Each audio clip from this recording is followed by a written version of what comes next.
Okay guys, I made this way too early for Halloween because it's April and Halloween's on October, but I made my dog a costume and it's done.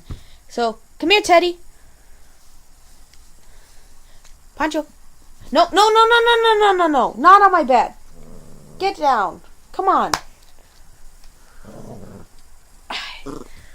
Alright. So, here's the costume I made for my dog. He's Sewaddle from Pokemon. So I worked really hard. The leaf part is pretty much can't stand up properly, so that was the hardest one I made.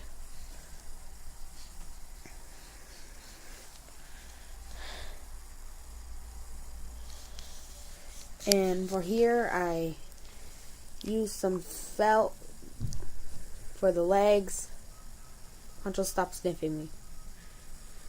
And I put them white pom-pom balls in there. And this one's kind of falling off. I put them on with hot glue.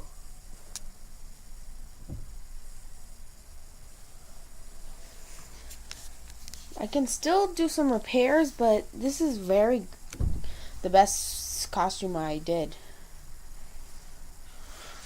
So Pancho, look at me. Pancho. His ear's sticking out right here. I need to put it back in. There we go. So, this is the Sewaddle costume I did for my dog.